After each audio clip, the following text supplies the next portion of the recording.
예, 오늘 거의 당잠사입니다. 당신이 잠든 사이 그리고 당신이 쉬는 사이 전해진 소식들 확인해 보시죠. 자, 오늘은 월요일이기 때문에 시장 이제 산업 뉴스하고 주간 테마 데이터들 쭉 보셔야 하기 때문에 쭈루룩 한번 간략하게 보겠습니다. 전거래일 미증시는 약세로 전환이 됐습니다. 랠리에 대한 아마 피로감이 누적된 영향도 있었을 겁니다. 사실은 이날 상승할 만한 지표가 있었거든요. 경기 연착륙 기대감에 군부를 뗄 만한 지표들 두 가지가 있었습니다. 미시간대 소비자 심리 지수와 기대 인플레이션 지수인데요. 최근 들어서 물가 데이터가 미국 내에서 차분하게 잡히는 흐름이 나타나고 있습니다. 그 앞서서 소매 물가, 도매 물가, 수입 물가까지 모두 하향 안정세를 그려갔는데 이날 추가된 데이터, 이 기대 인플레이션도 1년치 단기물이 3.3%로 예상을 크게 밑돌았습니다. 시장의 물가를 바라보는 소비자의 심리조차도 내려가고 있어서 물가 안정 가능성에 무게중심을 쓸 만한 그런 내용이었고요. 2021년 3월 이후 최저치였습니다. 여기에 환상의 조합이 나왔는데 소비자 심리지수는 예상을 웃돌았고 전 수치보다 크게 웃돌았습니다. 경기는 잘 버텨주면서 물가는 잡힐 것이라는 그런 기대감이 있었습니다. 과거 같으면 저런 조합이 나오면 시장이 한 1% 정도 급등하기 마련인데 이날은 전혀 그렇지 못했습니다. 변동성에 대한 요인이 몇 가지가 있는데 표면적으로 시장이 해석한 요인은 첫 번째로 연준 위원들의 매파 발언이었습니다. FOMC 끝나니까 블랙아웃 종료가 됐죠. 그래서 연준 위원들이 계속해서 이제 시장의 이야기를 많이 할 겁니다. 특히 이번 주에 더 많은 위원들의 발언들이 예정이 돼 있는데 그것이 시장의 불확실성 요인이라고 꼽힙니다. 입을 열면 다 시장에 도움이 안 되는 매파 발언을 했거든요. 금리에 대한 부담스러운 발언이라든지 말이에요. 그러면서 이제 차익 매물 출회다라고 시장은 해석하고 있는데 사실상 이보다는 수급 이슈가 조금 더 크게 영향을 미쳤다는 게 시장의 중론입니다. 두 가지인데 선물 옵션 동시만길입니다. 내마녀의 날이라고 표현이 되죠. 이날 해당되는 금액만 4조 2천억 원 정도가 됩니다. 이에 대한 수급 물량 소화 과정이 필요했던 거고요. 그리고 우리 시간으로는 월요일, 현지 시간으로는 월요일이네요. 노예 해방 기념일로 휴장에 들어가는데 그러면 금요일, 토요일, 금요일 끝나고 토요일, 일요일, 월요일 3일 동안 쉬죠. 그러면 미국 내에서 3일 동안 어떤 이슈가 갑자기 튀어나올지 모르기 때문에 일단 피하고 보자 회포인 매물이 나올 가능성이 있습니다. 그런 부분 때문에 시장에 일단 쉬어갔다라고 평가를 받습니다. 3대 지수 일제히 약보합으로 마감이 됐고요. 가장 많이 밀려도 나스닥 지수가 0.68%의 하락세입니다. 굉장히 특이한 부분은 지수는 떨어졌는데 공포지수인 빅스는 같이 떨어졌다는 겁니다. 보통 시장 빠질 때 공포감이 올라가면서 빅스가 올라가거든요. 전혀 심리가 크게 냉각되지 않았다는 걸 표현을 할 수 있습니다. 등락률로 봤을 때 6.6% 이날 좀 떨어지면서 공포지수는 52주 신저가로 찍히고 있습니다. 시장의 심리가 굉장히 뜨겁다는 걸 대변하는데요. 이 과열신호라고도 반대측에서는 해석해 볼 수 있습니다. RSI라고 상대 매수 강도 기술적 지표인데 나스닥 지수나 S&P 500 지수 모두 과열 국면을 의미하는 40을 크게 상회하고 있고요. CNN이 제공하는 공포 탐욕 지수는 한 주 전에 77에서 82로 극도의 공포로 확 쏠리고 있는 상황입니다. 역으로 이야기하자면 심리가 굉장히 좋아서 더 갈 수도 있겠지만 그만큼 과열 신호가 있기 때문에 미세한 잡음만 나와도 탈출할 기회를 노리는 대기 매물도 있다. 이렇게 보시면 되겠습니다. 자, 주간으로 보면요. 4년 내에 최장 랠리 나스닥 지수가 나왔습니다. 8주 연속 상승 행진을 그려가면서 마쳤고요. 다우지수 3주 연속, S&P 500 지수는 5주 연속 상승 행진을 그려갔습니다. 시장의 의견이 갈립니다. 이렇게 뜨거운데 달리는 말 더 간다라는 의견도 적지 않은데요. 오한다의 수석 헤드죠. 에드모야가 이 월가의 AI 물결이 금세 사라지지 않을 것이라면서 AI 관련 테마주가 꺾이지 않는 한 지수가 더 신고가를 향해 달릴 거라고 이야기를 하고 있습니다. 모건 스탠리는 반도체주의 최선호주를 엔비디아로 꼽기도 했고요. 목표 주가 상향 조정을 했습니다. 뱅크 오브 아메리카에서는 AI가 메타 플랫폼스의 성장 도움을 줄 것이라고 하면서 여기도 목표 주가 상향 조정을 했는데 AI의 소해주에 대한 분석은 월가에서 굉장히 활발하게 여전히 이어지고 있습니다. 그럼에도 불구하고 지금 시장은 가짜 상승이라는 목소리도 적지 않습니다. 이렇게 월가 안에서 의견이 양극으로 갈릴 때가 있었던가 싶을 정도로 굉장히 분분한 상황인데요. 뱅크 오브 아메리카 마이클 하트넷은 요즘 계속 하방에 대한 이야기입니다. 조만간 주가 급락 시작될 거라고 목소리를 내고 있는 상황이고요. 샘 스토발은 연준이 계속 시장의 여기를 꺾고 있기 때문에 하락에 대비를 해야 한다는 목소리도 만만치 않습니다. 지금 예측이 굉장히 어려운 국면이죠. 수급 이슈를 보면서 대응에 조금 더 초점을 맞추셔야겠습니다. 자, 이 와중에 AI에 영향을 미칠 만한 이슈가 있습니다. 지난주에 유럽에서는 AI 규제법 초안이 통과됐는데 압도적인 찬성으로 통과가 됐습니다. 내용은 AI 훈련에 사용하는 그 데이터 출처 공개해야 되고 콘텐츠 명기 필수로 해야 되고 개인정보 보호에 힘을 써야 된다라는 이런 대부분의 내용들이었는데요. 합의문은 올해 안에 확정될 예정이지만 적용 시점은 조금 시간이 남아 있습니다. 2025년에서 2026년 정도가 될 것으로 관측이 되는데 결국 최근 들어서 이제 모멘텀으로 올라왔었던 AI 테마주이기 때문에 이 관련 규제 강도나 방향이 어떻게 추가되는지 여부에 따라서 AI 업황에 영향을 줄 수도 있기 때문에 모니터링은 필요하다는 신용증권의 목소리가 나오고 있습니다. 자, 계속해서 이제 추가된 내용들 들리면 정리해 드릴 거고요. 전거래를 미증시에서 하나의 큰 특징이라고 하면 종목별 대부분 숨고르기에 들어갔다는 점입니다. 연준 매파 발언이 나오면서 국채금리가 상승하는 모습이었습니다. 통화정책에 더 민감한 2년물 국채금리가 크게 뛰는 모습이었고요. 이것은 IT 섹터의 차익 매물 출회의 빌미가 됐습니다.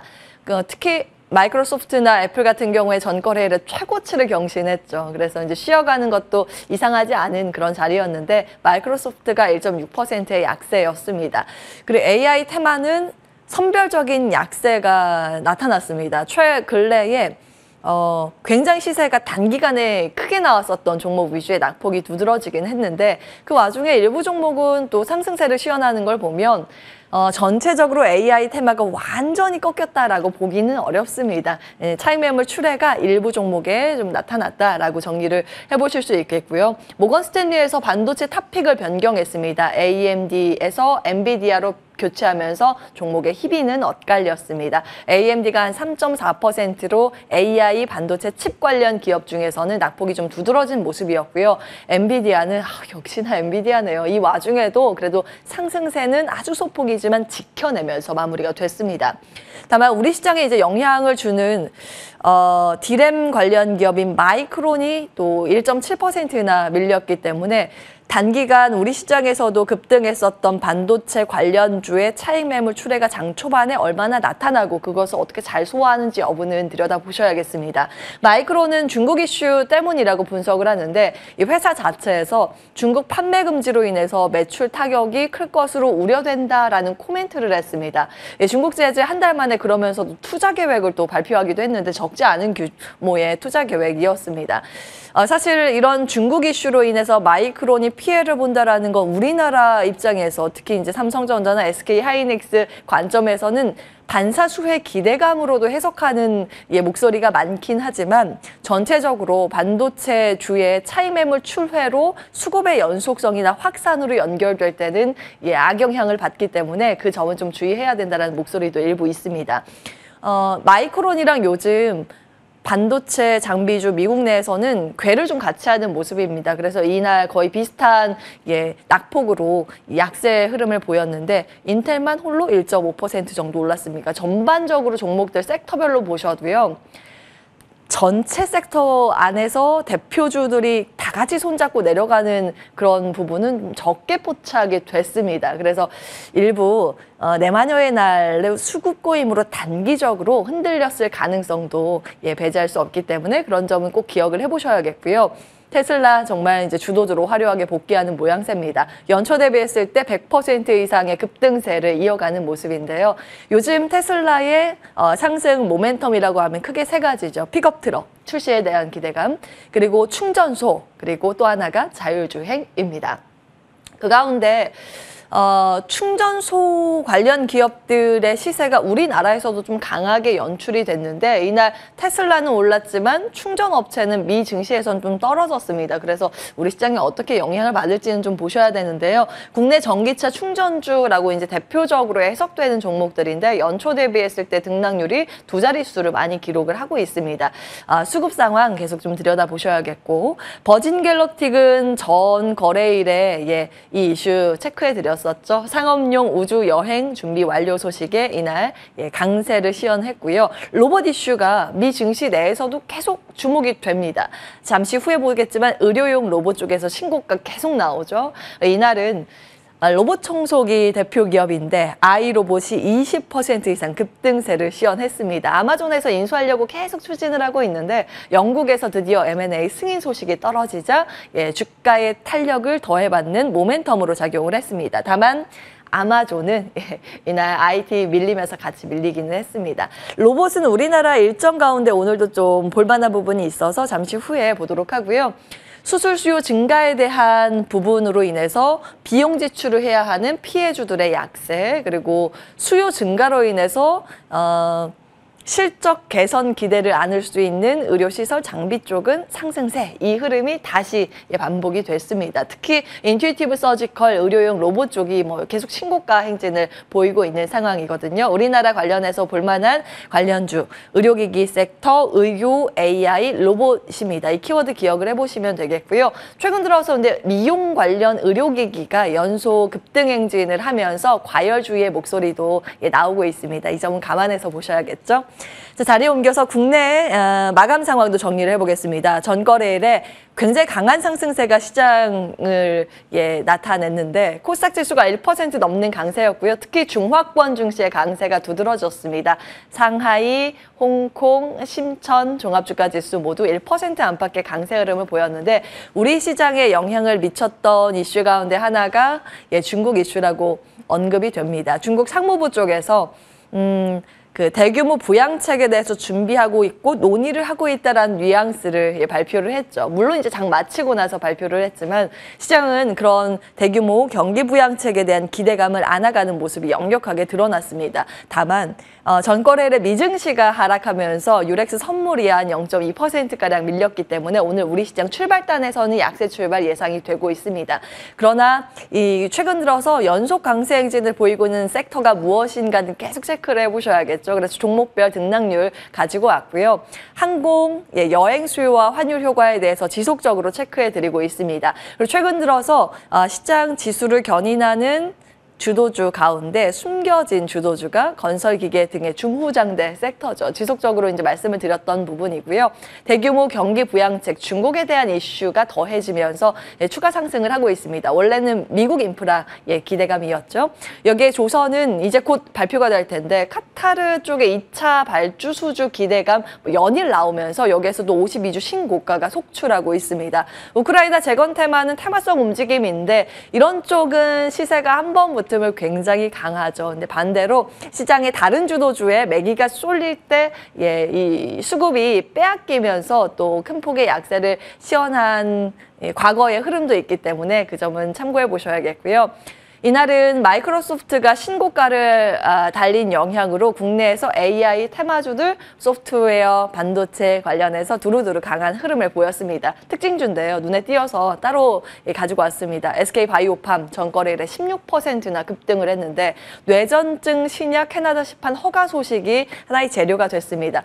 그래서 이제 SK바이오팜에 대해서 증권가에서는 긍정적인 시각이 조금 더 우세하게 지금 변화되고 있다는 점도 기억을 해보셔야겠습니다.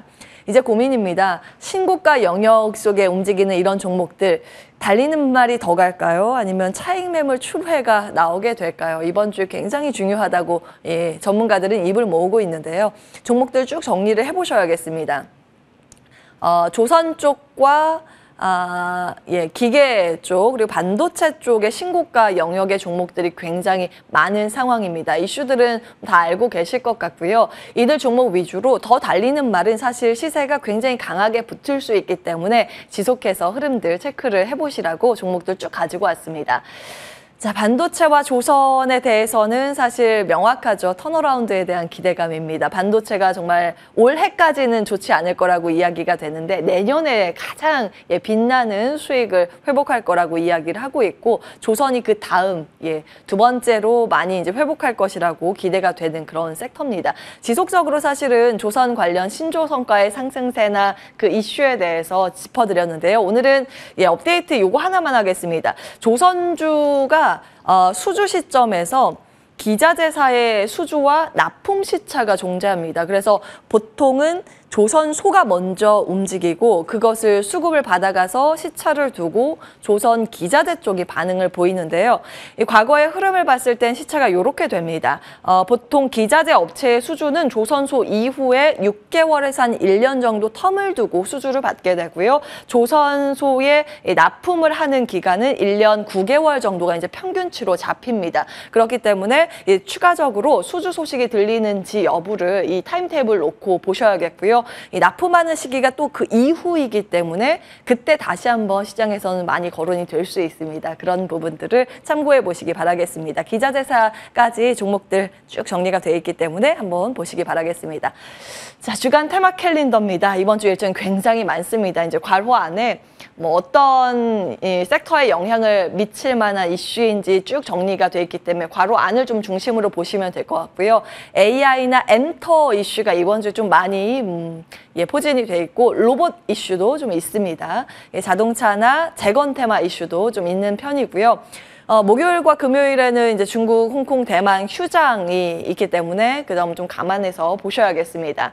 LG이노텍은 테슬라 1조 원대 카메라 모듈 수주 재공시 기한인데 요즘 LG이노텍과 애플의 이제 수주 기대감이 좀 있죠. 그래서 공시가 어떻게 나오는지 확인은 필요해 보입니다.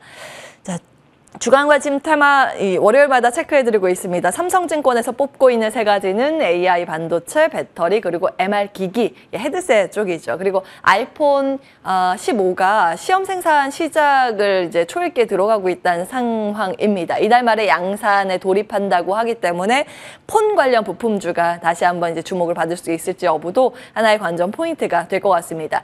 그동안 삼성증권에서 꼽고 있었던 매수 가능 종목에서 이번에 제외시킨 종목들이 있어서 쭉 기입을 해봤고요. 이 종목 대신에 턴어라운드 종목 비중 대폭 확대 조정했습니다. 이 새롭게 편입한 종목들 한번 쭉 보시기 바라겠고요. 코스맥스가 이번에 새롭게 들어간대요. 또 의외의 종목입니다. 이슈들 쭉 같이 체크를 해보시기 바라겠고 바이오 이슈가 아마 이번 주에 정부의 입장이 나올 것으로 관측이 되고 있습니다. 우리가 쉬는 동안 전해진 보도 내용인데 대통령실에서 국가전략회의를 이어갈 것이라고 하는데 구체적으로 어떤 업종이나 일정에 대해서 확정되지 않았다고는 전해집니다. 그런데 4월 2차 전지였고 6월은 반도체였습니다. 3차는 바이오가 유력시 되고 있는데요. 그도 그럴 게 1차 국가첨단 전략산업회의 때는 배터리 반도체 쪽에 집중적으로 다뤘죠. 디스플레이 포함이고요. 2차 때는 5월 30일에 좀 정리해드렸는데 이때 새롭게 이 기존 분야에 바이오를 추가시켰습니다. 그래서 바이오 관련된 정부 정책의 입장 발표가 있을 것으로 관측이 되고 있고요. 그리고 이제 그 후순위로 볼 만한 부분이 미래차와 로봇 등 이쪽에 확대를 지금 검토하고 있는 상황입니다. 계속해서 이 모멘텀 플레이할 수 있는 뉴스들도 이쪽과 연관돼 있는 부분이 많기 때문에 지속적으로 관찰은 필요해 보입니다. 오늘은 여기까지 합니다. 오늘 거래상점사였습니다.